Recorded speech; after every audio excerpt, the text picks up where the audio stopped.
pharmacology discussions, and since there was a request from one of the students that the topic for the antiretroviral drug classification needs to be discussed, so here I am with the topic, that is the antiretrovirus drugs. So students, as you might be knowing, that these are the antiretrovirus drugs. They are widely used in the patients of HIV, and they are widely used in the treatment of the AIDS patients who have been infected by the human immunodeficiency virus. So students, beginning with, so these antiretrovirus drugs, their main action is that they firstly, you should make this point very clear, that they are not going to cure the HIV infections. They are not useful in the curing of the HIV infections. They are just helpful in prolonging the life of the patient, and they are also helpful in preventing the complications what are mostly seen in the patients of the HIV or the AIDS related complex. So students, beginning with, so the entire drug classification of the antiretroviral drugs, they have been the entire drug classification what is there for the antiretrovirus drugs, they have been named according to the steps as to where the where the drug is going to act at what step, how the HIV virus is going to enter into the host cell, how it is going to get integrated with the host cell DNA, and how ultimately it is going to produce the multiple copies of the HIV virus. So the drug classification is entirely based on the steps, at what particular step the drug is going to inhibit that particular the viral genome synthesis what is there in the host cell machinery, what is done by the host cell machinery. So students, beginning with, since the antiretrovirus drug, so beginning with the mechanism, so in this diagram I have tried to simplify the exact mechanism as to how the HIV virus is going to enter into the host cell and how the multiple copies of the viral genome is being synthesized.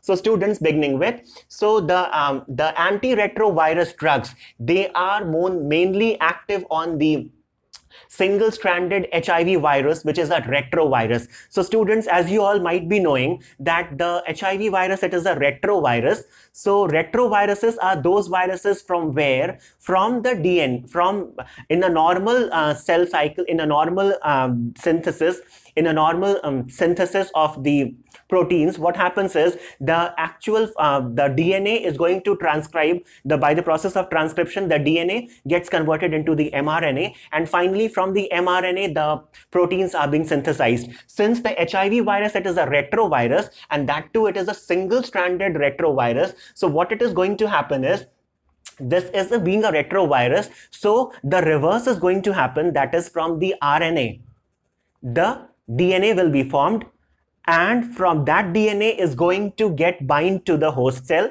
that is going to just combine with the host cell DNA, and this host cell DNA is going, the hybrid DNA what is formed by the incorporation of the viral genome with the host cell DNA, what the hybrid DNA is there, that hybrid DNA is going to transcribe both the viral genomic RNA and the viral mRNA. So students, beginning with, so this, as we all know, that the HIV virus is a single-stranded RNA virus, and the chief site, the chief place, the chief cells what are the where the HIV virus is going to act, it is the CD4 lymphocytes, CD4 cells, and the T lymphocytes. Those are, so the chief site, the chief cells where the this HIV virus is going to attack, it is the CD4 plus cells and the T lymphocytes. So their target cell, their main site of action, it is the CD4 cells,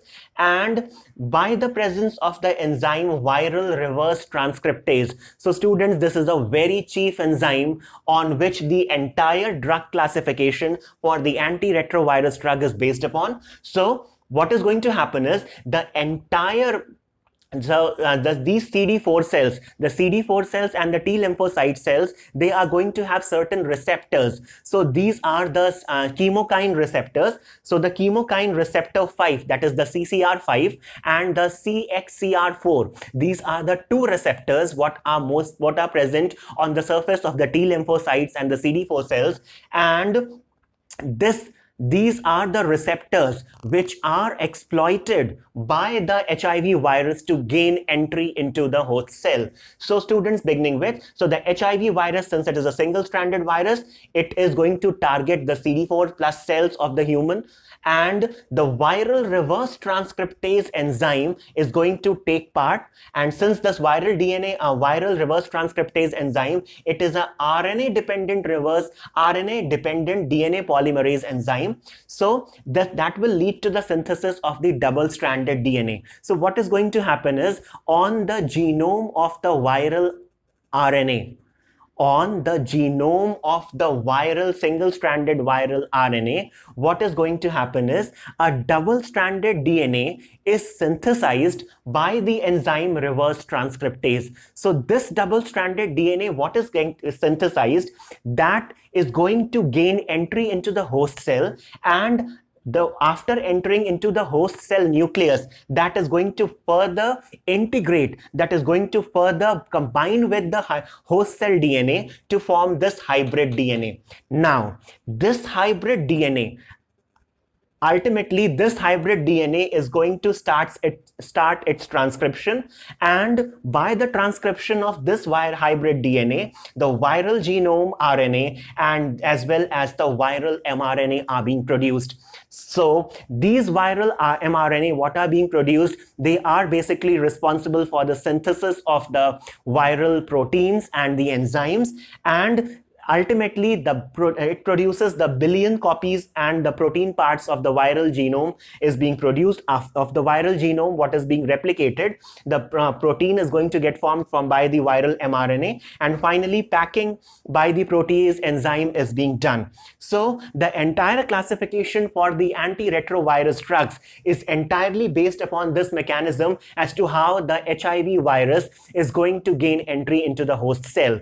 So the first class of drugs, what are there? One is known as the NNRTIs, the other is the NRTIs, and the next is the NRTIs. So students, beginning with, so the first drug what was used in the treatment of HIV was the zidovudine, and the former name of this drug zidovudine was azidothymidine. As students, you might be knowing that the former name of this drug, which was first introduced for the treatment of HIV, was zidovudine, and the former name of this drug was azidothymidine. So how this zidovudine is going to elicit its action? So since it is a nucleoside reverse transcriptase inhibitor, so what it is going to happen is, this zidovudine is going to enter into the cytoplasm of the host cell, and in the cytoplasm of the host cell there is going to occur the phosphorylation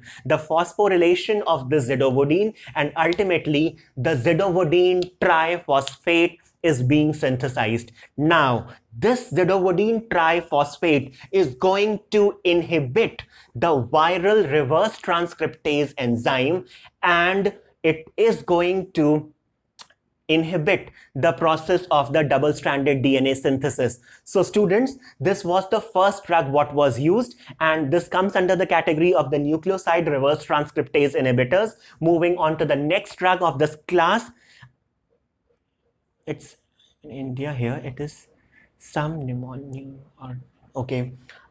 So beginning with, the next class of this drug is the didanosine. So this didanosine drug, what is there, it is also going to elicit its mechanism of action similarly by the phosphorylation reaction what is going to occur when it enters into the host cell cytoplasm, and this leads to the formation of the didanosine triphosphate complex, and this didanosine triphosphate complex is ultimately going to inhibit the formation of the double-stranded DNA from the single-stranded RNA of the HIV virus. Now students, so this was the class for the first class, that was the nucleoside reverse reverse transcriptase inhibitors, and under this category we are going to have the zidovudine, the dilanosine, the stavudine, the lamivudine, the abacavir, and the imitricitabine. So students, these are the 5 drugs what are there which come under the category for the nucleoside reverse transcriptase inhibitors.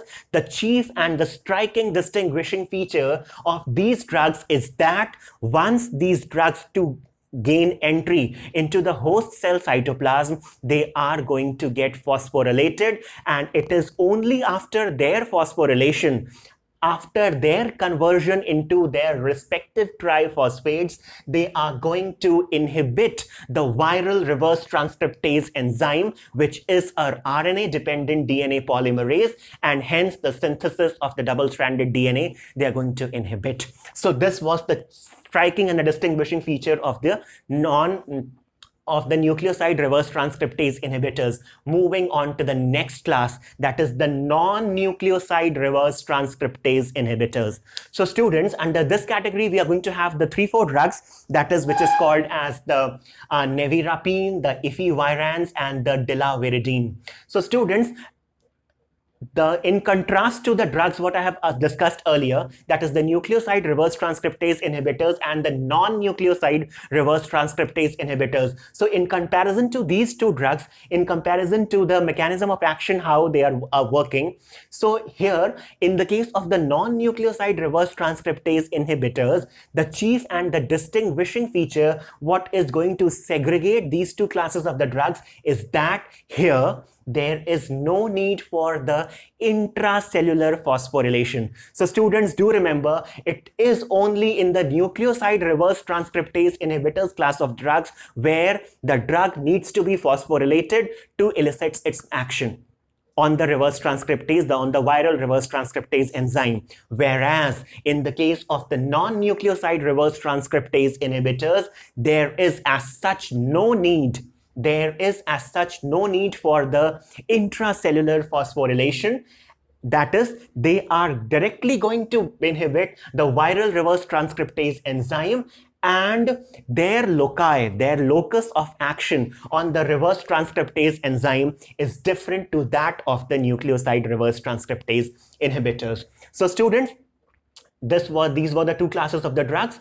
And moving on to the 3rd class, do remember these 2 were the nucleoside reverse transcriptase inhibitors and the non-nucleoside reverse transcriptase inhibitors. Do remember this S, I have made a star mark over here, that is the non-nucleoside and the nucleoside. Moving on to the 3rd class, that is the nucleotide. This is live at time 2 a.m. okay. And moving on to the 3rd class, that is the nucleotide reverse transcriptase inhibitors. Since these drugs, they are not most commonly used, so there is as such no need to remember them.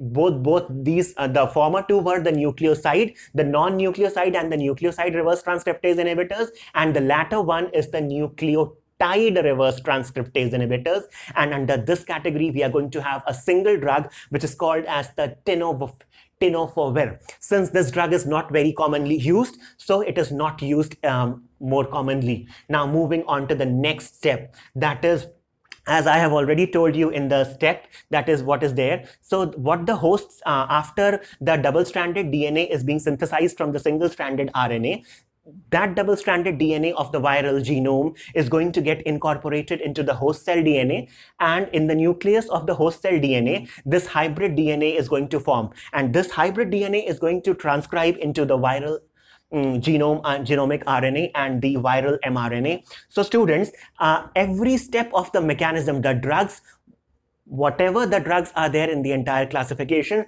they are going to act at a particular step of the viral cycle. So next comes the fusion inhibitors. So you students, you might be knowing, so I have already talked about that the viral membrane is firstly going to attach to the host cell membrane. So there are classes of the drugs which are called as the fusion inhibitors, and these fusion inhibitors are those drugs which prevent the entry of the viral genome into the host cell DNA, into the host cell. So on that basis, they have been named as the fusion inhibitors. And under this category, we have a very famous, very common drug, which is called as the enfuvirtide.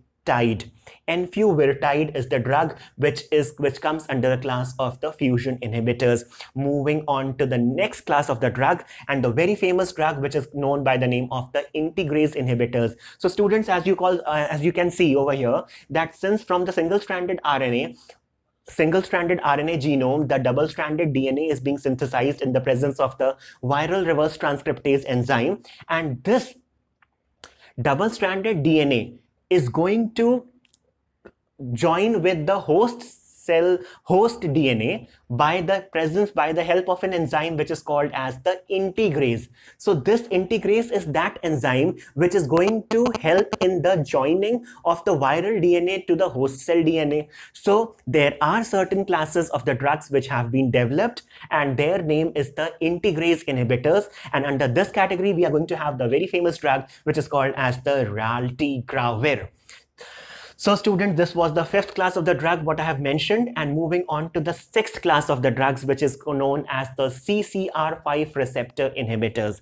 So students, beginning with, so as I've already told you that the target cells for the HIV virus for the human for the target cells for the HIV virus, it is the CD4 plus cells and the T lymphocyte cells. So on the CD4s, on the surface of the CD4 plus cells and the T lymphocytes, there is presence of a chemokine receptor 5. There is presence of a chemokine receptor 5 is present over here, and one more receptor which is present, which is known as the CXCR4.